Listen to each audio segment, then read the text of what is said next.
Morning student.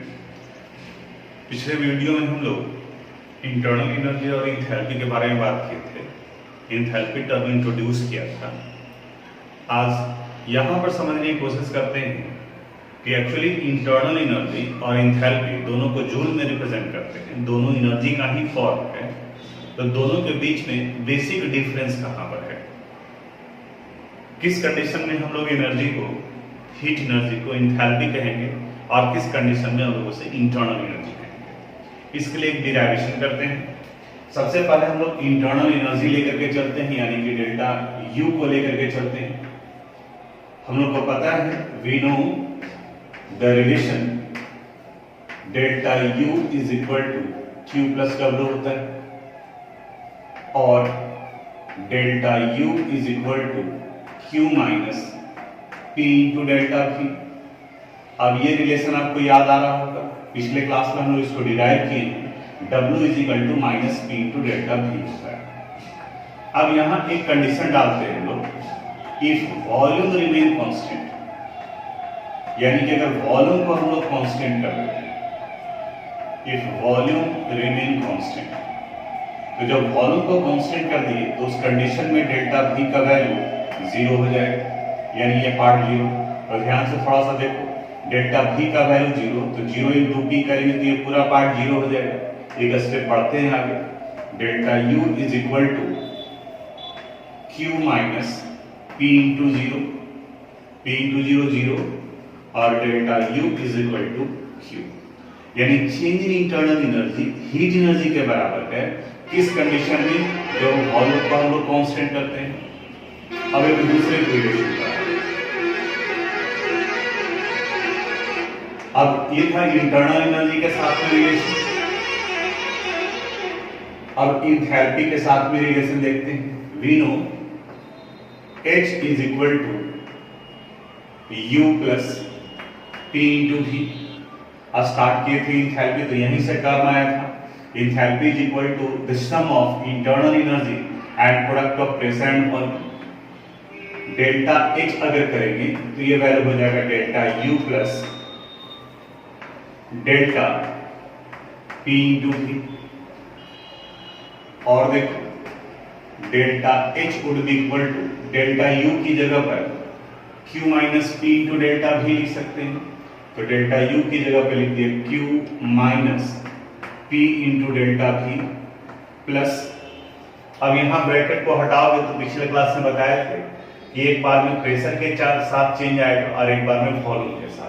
तो जब pressure के साथ चेंज आएगा तो ये वैल्यू हो गया डेल्टा P इंटू V, और जब वॉल्यूम के साथ चेंज आएगा तब यहाँ हो जाएगा P इंटू डेल्टा V। अब यहाँ माइनस P इंटू डेल्टा भी है, यहाँ प्लस P इंटू डेल्टा भी है, ये दोनों पार्ट कैंसिल हो जाएगा और क्या वैल्यू बचा हुआ रह गया, delta H would be equal to Q plus delta P into V। अब यहाँ एक कंडीशन डालते हैं, if pressure remain constant, if pressure remain constant, यहां प्रेशर को कांस्टेंट कर देते हैं। तो प्रेशर कांस्टेंट होगा तो डेल्टा P का वैल्यू जीरो, ये part zero, therefore delta H would be equal to Q plus zero into V और delta H would be equal to Q।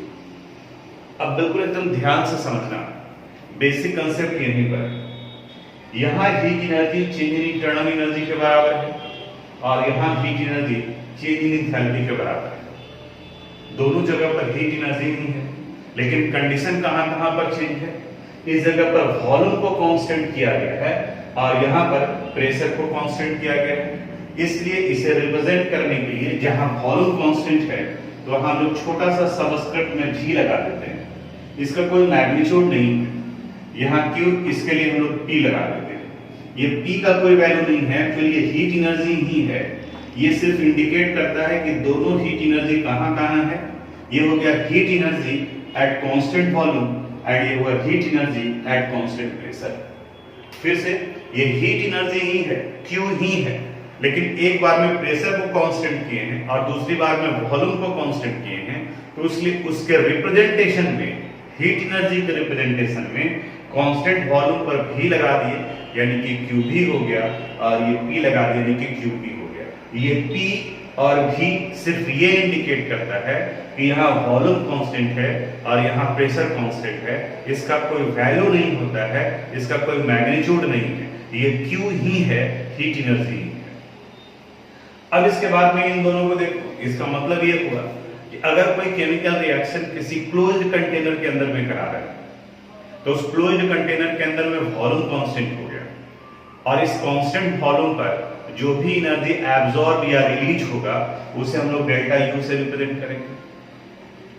अब अगर वो एनर्जी एब्जॉर्ब कर रहा है तो डेल्टा यू का वैल्यू पॉजिटिव होगा, और अगर वो रिलीज कर रहा है तो डेल्टा यू का वैल्यू नेगेटिव होगा। उसी तरह से यहां अगर कोई रिएक्शन कांस्टेंट प्रेशर पे करा रहा है, actually generally most of the chemical reaction जो होता है वो कांस्टेंट प्रेशर पर ही होता है। अगर कुछ आप खुले में करा रहे हैं तो खुले में करा रहे हैं तो वहां वॉल्यूम तो फिक्स रहा नहीं, लेकिन एटमॉस्फेरिक प्रेशर पर आप करा रहे हैं, यह एटमॉस्फेरिक प्रेशर का वैल्यू इस कमरे में भी वही है, दूसरे कमरे में भी वही है, यानी कि एटमॉस्फेरिक प्रेशर का वैल्यू कांस्टेंट है।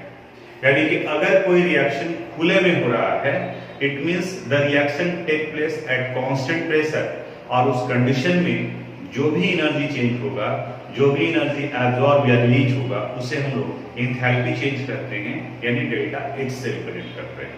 तो अब आपको थोड़ा सा समझ में आ रहा होगा कि अधिकांश रिएक्शन में एंथैल्पी टर्म ही यूज करते हैं। Ionisation enthalpy structure of atom में भी आया था, क्लासिफिकेशन ऑफ एलिमेंट में भी आया था। तो एक्चुअली एटम से इलेक्ट्रॉन बाहर निकालने के लिए आप जो एनर्जी सप्लाई करते हैं वो खुले में होता है, कांस्टेंट एटमॉस्फेरिक प्रेशर पर होता है, इसलिए वहां जो भी एनर्जी आप सप्लाई कर रहे हैं that amount of energy is called ionisation enthalpy, उसे एंथैल्पी कहा जाता है।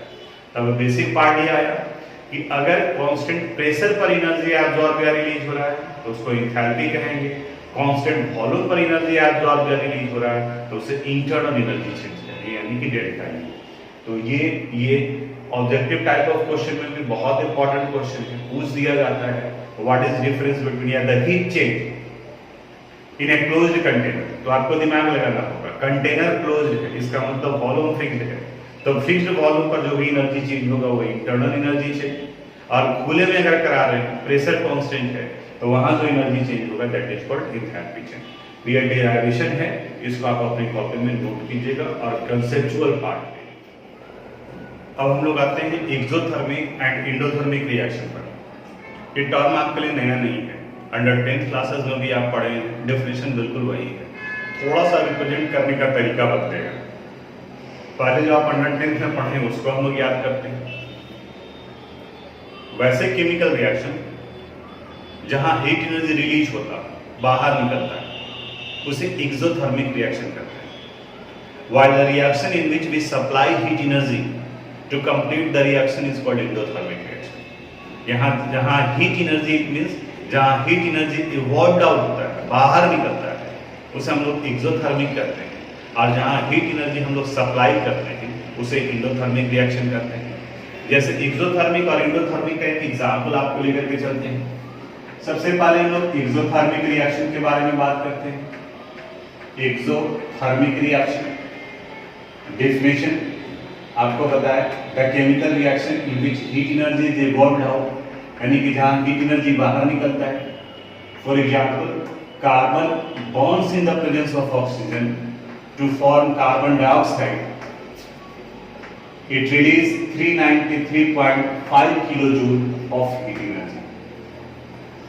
यानी कार्बन ऑक्सीजन के साथ कंबाइन कर कार्बन डाइऑक्साइड बनाता है और 393.5 किलोजूल हीट एनर्जी बाहर निकलता है, इवॉल्व्ड आउट होता है। इसलिए एग्जांपल हो गया एक्सोथर्मिक रिएक्शन का। वहीं एंडोथर्मिक रिएक्शन में हम एनर्जी सप्लाई करते हैं। फॉर एग्जांपल, एंडोथर्मिक रिएक्शन का एक एग्जांपल ले लेते हैं। Endothermic, the reaction in which we supply heat energy to complete the reaction. Reaction को कंप्लीट कराने के लिए हमें देना पड़ता है, जैसे N2 plus O2 plus 180.5 kilojoule of heat energy, it give 2N। Nitrogen के ऑक्साइड्स का फॉर्मेशन होता है, यानी नाइट्रोजन और oxygen on supplying 180.5 kilo joule it give 12। देखो यहाँ प्रोडक्ट के साथ एनर्जी है, यानी कि कार्बन डाइऑक्साइड भी बन रहा है और हीट एनर्जी भी निकल रहा है, जबकि यहाँ पर रिएक्टेंट के साथ में आप दे रहे हैं, एरो के लेफ्ट साइड में वो पार्ट होता है जो आप सप्लाई करते हैं, यानी रिएक्टेंट, और हीट एनर्जी यहाँ हो गया, और एरो के राइट साइड में वो होता है जो बनता है रिएक्शन में, जैसे यहाँ कार्बन डाइऑक्साइड भी बना और इतना एनर्जी भी रिलीज हो रहा है। इसी को आप देखेंगे कि कभी एरो को उस तरफ में दे दिया तो इसे हम लोग इस तरीके से भी लिखते हैं, N2 plus O2 it give 2NO minus 180.5 kilo joule. इसको रिप्रेजेंट करा, यानी कि यहाँ प्लस, इसको दूसरे साइड में ले जाएंगे तो ये माइनस हो जाएगा। अब यहाँ ये अंडर 10 तक का था कि एक्सोथर्मिक और एंडोथर्मिक रिएक्शन आइडेंटिफाई करना है। यहाँ भी आपको कुछ एक बुक में मिल जाएगा, ये केमिकल रिएक्शन एक्सोथर्मिक है या एंडोथर्मिक है, तो ये अंडर 10 का क्वेश्चन हो गया। यहाँ अब हमें क्या समझना है, जो एनर्जी चेंज को इंथैल्पी में इंट्रोड्यूस करना है, इंथैल्पी के वे में रिप्रेजेंट करना है, डेल्टा एच के टर्म्स में रिप्रेजेंट करना है। याद करो इंटरनल एनर्जी के बारे में ही बताए थे कि वो सारे प्रोसेस जिससे सिस्टम का एनर्जी बढ़ता है उसे पॉजिटिव रखते हैं, और जिससे सिस्टम का एनर्जी घटता है उसे निगेटिव रखते हैं। अब जरा सोचो, एक्सोथर्मिक रिएक्शन में हीट एनर्जी बाहर निकलता है, और जब हीट एनर्जी बाहर निकलेगा, एक वर्क आउट होगा, तो सिस्टम से ही बाहर निकल रहा है, इसका मतलब सिस्टम का एनर्जी कम होने लगेगा। और इंडोथर्मिक प्रोसेस में हम एनर्जी सप्लाई करते हैं, देते हैं एनर्जी, इसलिए वहां पर रिएक्शन में सिस्टम का एनर्जी बढ़ेगा। तो जहां एक्सोथर्मिक रिएक्शन है, अगर इसे हम लोग को डेल्टा एच के टर्म्स में लिखना हो तो इस तरीके से लिखते हैं, C plus O2 it gives CO2, और नीचे में लिखा जाएगा delta H would be equal to minus 393.5 kilo joule. अब जरा सोचो, माइनस लगने का मतलब क्या होगा? माइनस लगने का मतलब हुआ कि सिस्टम का एनर्जी घट रहा है। घट रहा है का सेंस क्या निकलता है? घट रहा है का मतलब सिस्टम से बाहर निकल रहा है, और जहां रिएक्शन में एनर्जी बाहर निकलता है उसे एक्सोथर्मिक कहते हैं। तो जनरली कंफ्यूजन यही प्लस और माइनस को देख करके होता है। अगर इक्वेशन के साथ लिखा जा रहा है तो एक्सोथर्मिक में यहाँ प्रोडक्ट के साथ में प्लस रहेगा, लेकिन अगर डेल्टा एच के टर्म्स में लिख रहे हैं तो यहाँ एक्सोथर्मिक में ये वैल्यू माइनस होगा। इसी का ठीक उलट यहाँ पर अगर इंडोथर्मिक के लिए लिखेंगे आप लोग, N2 plus O2 it give 2NO, और यहाँ चूंकि इंडोथर्मिक में बढ़ता है, एनर्जी हम देते हैं, therefore delta H would be equal plus 180.5 kilo joule of heat energy. ये इतना हो गया। ये बेसिक पार्ट है जो आपको ध्यान देना होगा। यहाँ साइन अलग रहेगा, यहाँ साइन अलग रहेगा, दोनों का अपना लॉजिक निकल रहा है। डेल्टा एच के ऊपर में कंसंट्रेट करो। डेल्टा एच पॉजिटिव का मतलब सिस्टम का एनर्जी बढ़ रहा है, और कब बढ़ेगा? जब आप सप्लाई करेंगे, और जब सप्लाई करते हैं तो उस रिएक्शन को क्या कहते हैं? इंडोथर्मिक रिएक्शन, इसलिए ये पॉजिटिव है, और एक्सोथर्मिक में ये नेगेटिव है। तो डेफिनेशन के साथ में आप एग्जांपल भी नोट कर लीजिएगा। तो हम लोग एक नया टर्म पढ़ेंगे, heat capacity, specific heat capacity and molar heat capacity. हालांकि ये भी आपका फिजिक्स से जुड़ा हुआ टर्म है। 11th-12th में भी आप फिजिक्स में जब हीट चैप्टर जहां आएगा वहां पर आप ये टर्म पढ़ोगे। हीट कैपेसिटी कहा जाता है, it is the amount of heat energy required to raise the temperature of a body by unit degree Celsius और बाय यूनिट केल्विन। यानी 1 केल्विन टेम्परेचर बढ़ाने के लिए किसी बॉडी में, चाहे उसका मास कुछ भी हो, पूरे बॉडी का टेम्परेचर 1 केल्विन बढ़ाने के लिए जो अमाउंट ऑफ हीट एनर्जी देते हैं, that is called heat capacity. और इस हीट कैपेसिटी को हम लोग C से रिप्रेजेंट करते हैं, और डेफिनेशन के अनुसार से अगर इसका फार्मूला देखा जाए तो heat capacity C would be equal to हो जाएगा Q बाई डेल्टा T, जहां Q हीट एनर्जी को रिप्रेजेंट कर रहा है और डेल्टा T टेम्परेचर को रिप्रेजेंट कर रहा है। टेम्परेचर का ऐसा यूनिट केल्विन होता है। अब अगर इसका यूनिट लिखे हम लोग हीट कैपेसिटी का, तो Q के लिए एनर्जी हो गया जूल और डेल्टा T के लिए एनर्जी हुआ केल्विन, तो यहां इनका यूनिट हो जाएगा joule kelvin inverse. Heat capacity के बाद में specific heat capacity. Specific heat capacity को CS से रिप्रेजेंट किया जाता है और इनका डेफिनेशन है the amount of heat energy required to raise the temperature of unit mass of a body. Unit mass कहने का मतलब आइदर 1 ग्राम और 1 किलोग्राम, दोनों में से कोई भी ले सकते हो। अगर 1 ग्राम लेंगे तो यूनिट में ग्राम यूज करना पड़ेगा, 1 किलोग्राम लेंगे तो यूनिट में किलोग्राम यूज करना होगा। तो पूरे बॉडी का अगर बढ़ाना है तो that is called heat capacity. Unit mass of a body के लिए चेंज करना है तो उसे स्पेसिफिक हीट कैपेसिटी कहते हैं। इसे CS से रिप्रेजेंट किया जाता है, S सबस्क्रिप्ट में लगा हुआ है इस तरीके से, और इनका फार्मूला हो जाएगा Q by M into delta T, जहां स्मॉल m उसके मास को रिप्रेजेंट कर रहा है। अब अगर इनका यूनिट लिखना हो, यहाँ जूल है, ये ग्राम ले रहे हैं और ये टेम्परेचर है केल्विन इनवर्स, तो इस जगह पर इनका यूनिट हो गया जूल ग्राम इनवर्स केल्विन इनवर्स। वही अगर मास को किलोग्राम में रखेंगे तो यहाँ किलोग्राम इनवर्स केल्विन इनवर्स होगा। इसके बाद एक और टर्म आता है जिन्हें हम लोग मोलर हीट कैपेसिटी कहते हैं। Molar heat capacity, heat capacity, और इसे हम लोग CM से रिप्रेजेंट करते हैं, यानी कि सब स्क्रिप्ट में M लगा होता है। फिर से हीट कैपेसिटी में पूरे बॉडी का टेम्परेचर यूनिट केल्विन बढ़ाते हैं। स्पेसिफिक हीट कैपेसिटी में unit mass of a body का टेम्परेचर 1 केल्विन बढ़ाते हैं, और मोलर हीट कैपेसिटी में 1 मोल बॉडी का टेम्परेचर बढ़ाते हैं। मोल को हम लोग N से रिप्रेजेंट करते हैं, तो molar heat capacity is equal to formula हो गया Q by N into delta T, जहां N नंबर ऑफ मोल को रिप्रेजेंट कर रहा है।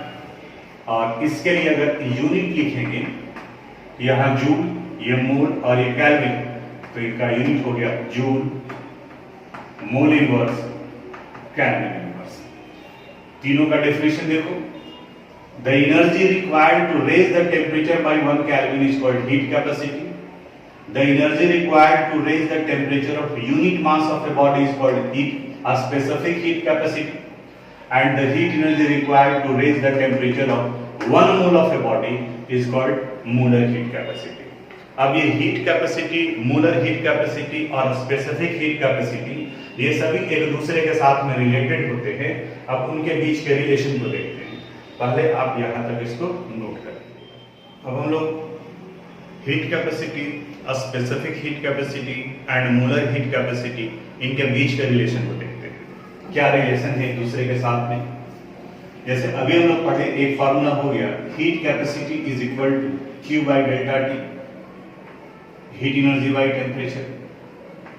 सेकेंड था specific heat capacity, it is equal to Q by M into delta T।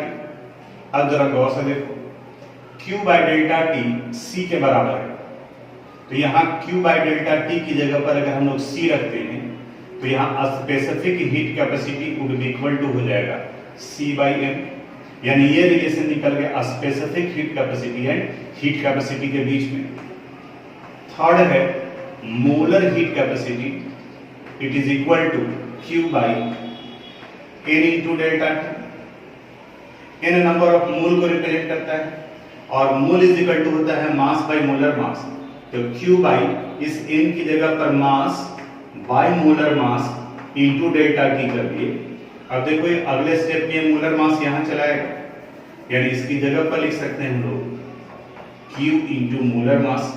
अब देखो रिलेशन दिख रहा होगा, अगर हमें मोलर हीट कैपेसिटी को हीट कैपेसिटी से रिलेट करना है तो ये Q बाई डेल्टा T है, तो यहाँ एक रिलेशन आ जाएगा CM would be equal to, यहाँ C और इस जगह पर N, heat capacity by number of मोल।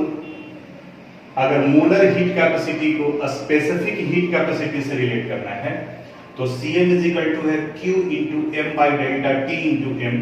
देखो Q by M into delta T, Q by M into delta T, यानी ये और ये की जगह पर CS लिखा जा सकता है, तो ये हो गया CS इंटू M। तो ये रिलेशन है molar heat capacity and heat capacity के बीच में। ये रिलेशन हो गया molar heat capacity and specific heat capacity के बीच में, और यहाँ ये रिलेशन हो गया heat capacity and specific heat capacity के बीच में। तो अगर एक को दूसरे में कन्वर्ट करना हो तो हम लोग इस कंसेप्ट का भी यूज कर सकते हैं, यानी कि इनके बीच में रिलेशन निकालना है। जब कभी भी कहीं रिलेशन पूछा जाएगा तो मैथमेटिकल क्वांटिटेटिव रिलेशन हमको देखेंगे, तो फॉर्मूले को ही उसके साथ में मैच करने की कोशिश करेंगे। अब इसके बाद में कुछ न्यूमेरिकल्स पर आएंगे। अब एक न्यूमेरिकल क्वेश्चन पर आते हैं हम लोग। यहां दिया हुआ है, on supplying 2 kilojoule of heat energy to a calcium block of mass 20 gram, the temperature becomes 30 degree Celsius from 20 degree Celsius. यानी कैल्शियम मेटल का एक ब्लॉक है जिनका मास 20 ग्राम दिया हुआ है, इसको जब 2 किलोजूल एनर्जी सप्लाई करते हैं, then temperature becomes 30 degree Celsius from 20 degree Celsius, and you have to determine heat capacity, a specific heat capacity and molar heat capacity. अब फार्मूला तीनों का ध्यान में रखो। हीट कैपेसिटी के लिए Q by delta T, specific heat capacity के लिए Q by M into delta T, and molar heat capacity के लिए Q by N into delta T, जहां N नंबर ऑफ मोल को रिप्रेजेंट कर रहा है। तो अब इस क्वेश्चन को सोल्व करने में जो डाटा दिया हुआ है, सबसे पहले उन सारे डाटा को सेपरेट कर रहे हैं। सॉल्यूशन अकॉर्डिंग टू क्वेश्चन क्या क्या वैल्यू दिया हुआ है। Mass of the calcium block it is given 20 ग्राम, और आपको पता होगा कि कैल्शियम का मोलर मास को कैपिटल M से रिप्रेजेंट करते हैं। इट इज 40 ग्राम पर मोल, 40 ग्राम पर मोल। तो अब यहां से अगर इनका नंबर ऑफ मोल निकालते हैं तो मोल का फार्मूला होता है mass by molar mass 20, molar mass 40, 20 by 40 it means 0.5। ये इनका नंबर ऑफ मोल निकल गया। इनिशियल टेम्परेचर यहाँ 20 डिग्री सेल्सियस है और फाइनल टेम्परेचर यहाँ 30 डिग्री सेल्सियस है। अब डेल्टा टी निकालते हैं। डेल्टा टी का मतलब होता है final minus initial. Final 30, initial 20, it means 10 degree Celsius, और इसे केल्विन में कन्वर्ट करेंगे तो ये 10 केल्विन के बराबर होगा। अब आप में से कई लोगों को डाउट लग रहा होगा कि ये 10 डिग्री सेल्सियस को 10 केल्विन क्यों लिख दी, ये कैसे हो गया। डिग्री सेल्सियस को केल्विन में कन्वर्ट करने के लिए आपके दिमाग में आएगा कि हम लोग पढ़ते आए हैं कि 273.5 होता है, तो ये degree Celsius is equal to kelvin कैसे कर दिया। ध्यान से सुनना, हम ये नहीं कह रहे हैं कि temperature in degree Celsius is equal to temperature in kelvin. हम ये कह रहे हैं change in temperature in degree Celsius is equal to change in temperature in kelvin.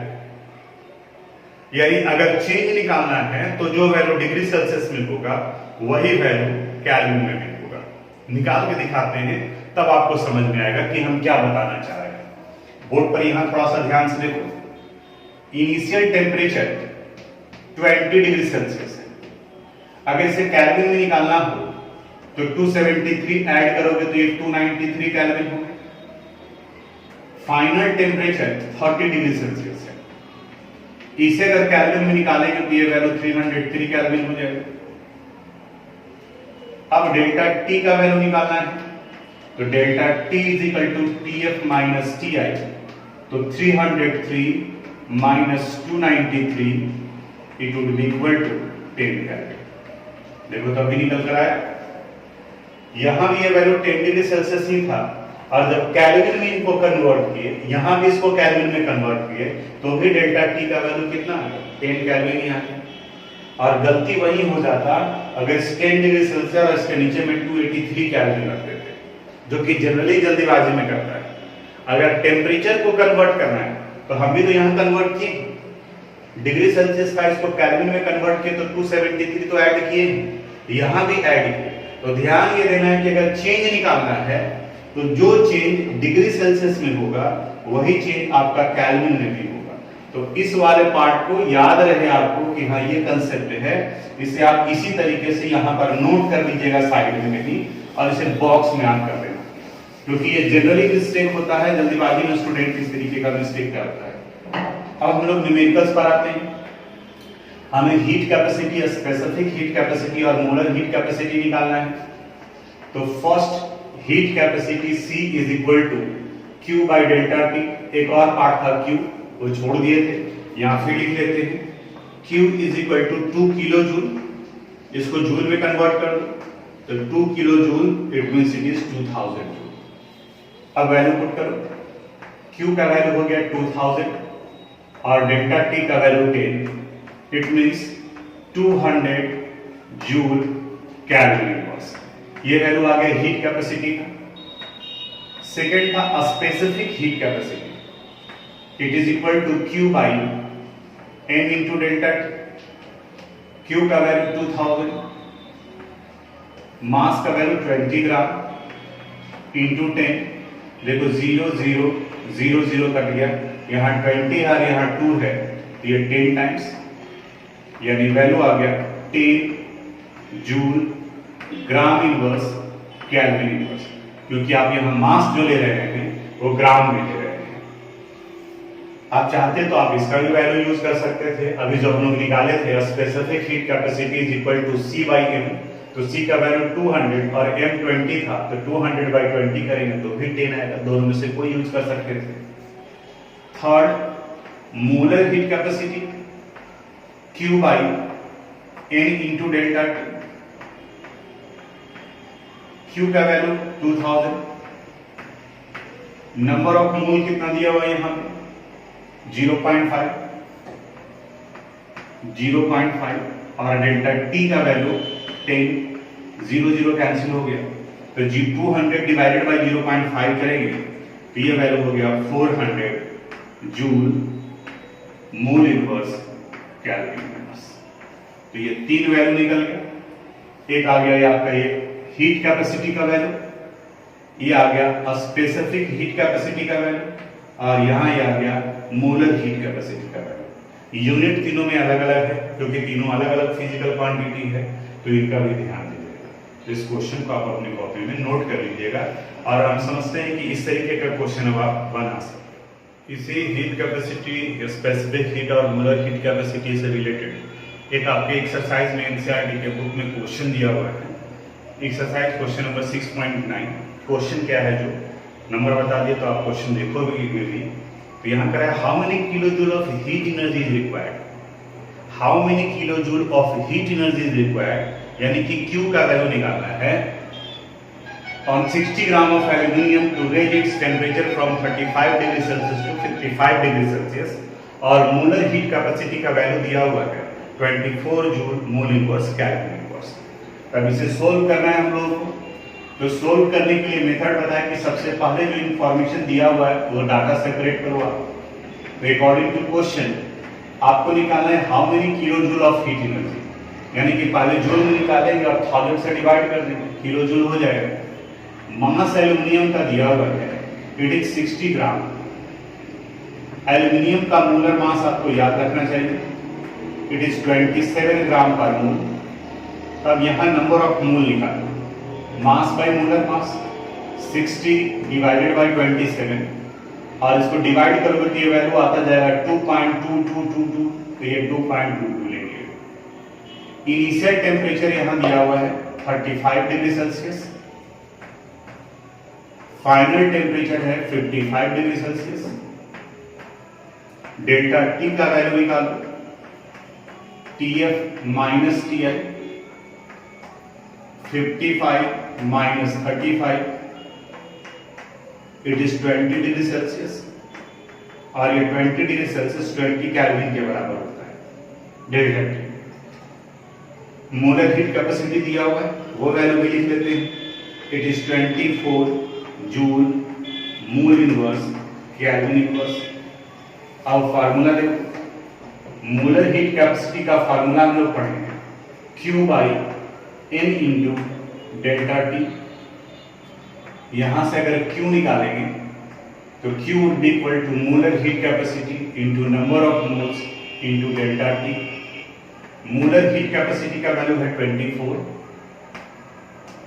Number of moles का वैल्यू आ गया 2.22, और डेल्टा T का वैल्यू आ गया 20, और इन्हें अगर मल्टीप्लाई करोगे तो एक करीब करीब वैल्यू आता है 1065.6 जूल। अगर किलो जूल में कन्वर्ट करेंगे तो 1.06566 को हटाओगे तो ये 6 आ जाएगा, तो 66 किलो जूल। इसे राउंडिंग ऑफ कर दोगे 1.07 आ जाएगा। कैलकुलेशन एक बार कर लीजिएगा, मिला लीजिएगा कि आंसर आता है या नहीं आता है। तो ये क्वेश्चन आपके एक्सरसाइज में दिया हुआ था, उसको भी हम सोल्व कर लिए। हालांकि खुद से आपको कोशिश करना है कि उसे हम सोल्व करें, आंसर आ जाता है, आप मिला लीजिएगा। अब एक छोटा सा थ्योरेटिकल पार्ट है, आप बुक पढ़े होंगे तो वहां पर आपको नजर आया होगा माइक्रोस्कोपिक प्रॉपर्टीज। मैक्रो और माइक्रो इसमें फर्क है। माइक्रो का मतलब होता है वेरी स्मॉल और मैक्रो का मतलब लार्ज होता है। यानी कि वो प्रॉपर्टीज जो किसी सिस्टम के बल्क अमाउंट पर डिपेंड करता, बल्क बिहेवियर पर डिपेंड करता, उन्हें मैक्रोस्कोपिक प्रॉपर्टीज कहते हैं। ये मैक्रोस्कोपिक प्रॉपर्टीज मेजरेबल प्रॉपर्टीज होता है, जिन्हें आप मेजर कर सकते हैं, जैसे mass, volume, temperature, pressure, this all are measurable properties और ये उनके बल्क अमाउंट पर डिपेंड करता है, इसलिए इन्हें मैक्रोस्कोपिक प्रॉपर्टीज कहते हैं। क्योंकि अगर आप 20 ग्राम कैल्शियम ले लिए 0.5 मोल, क्वेश्चन बनाए हम लोग, तो 0.5 मोल में अगर number of molecules, number of atoms count करो आप, तो ये 3.011 इंटू 10 टू द पावर 23 है। यानी आप समझ सकते हो कि अमाउंट तो कम था, 20 ग्राम ही था, लेकिन नंबर ऑफ एटम्स कितने ज्यादा हो गए, तो 3.011 into 10 to the power 23, 10 to the power 23, यानी कि बहुत लार्ज अमाउंट है, ये लार्ज नंबर है। तो ये प्रॉपर्टीज मैक्रोस्कोपिक प्रॉपर्टीज कहा जाता है। अब मैक्रोस्कोपिक प्रॉपर्टीज को दो पार्ट में बांटेंगे, एक है इंटेंसिव और दूसरा है एक्सटेंसिव। बिल्कुल सिंपल कंसेप्ट आप ध्यान में रखोगे, कहीं कोई कंफ्यूजन नहीं होगा।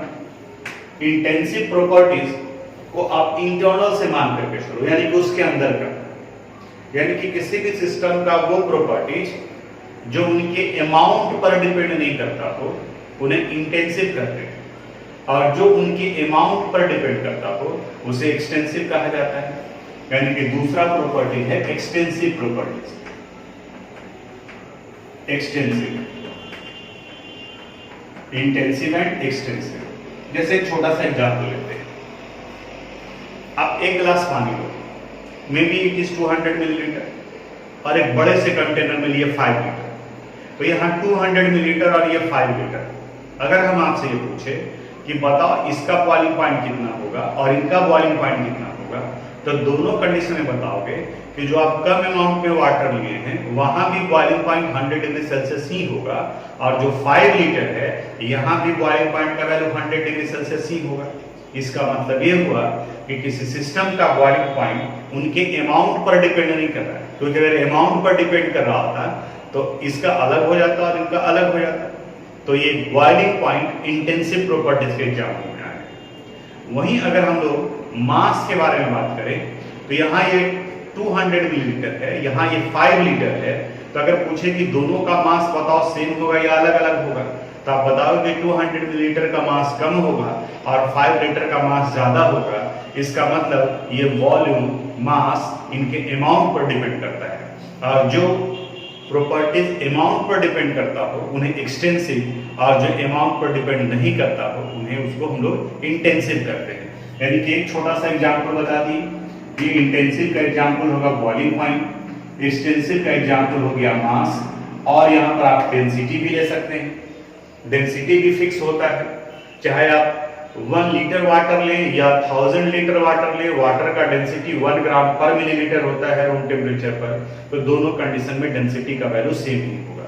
तो जो मास के, जो अमाउंट के चेंज करने पर चेंज नहीं करता हो वो प्रॉपर्टी इंटेंसिव, और जो अमाउंट चेंज करने पर चेंज कर जाए तो वैसे प्रॉपर्टीज को एक्सटेंसिव प्रॉपर्टीज कहते हैं। तो डेफिनेशन पीडीएफ में लिखा हुआ है, एग्जाम्पल लिखा हुआ है, इसको समझा दिए। अब अगले क्लास में हम लोग various form of enthalpy change और हिट्स लॉ के बारे में बात करेंगे। Various form of enthalpy change में enthalpy of formation, enthalpy of combustion, enthalpy of reaction और हिट्स लॉ, इसको देखेंगे हम लोग। तो थोड़ा सा आप भी जो एनसीईआरटी बुक का रीडिंग डाल करके रखो, उसके बाद में फिर उसको डिस्कस करेंगे। तो आज यहीं तक।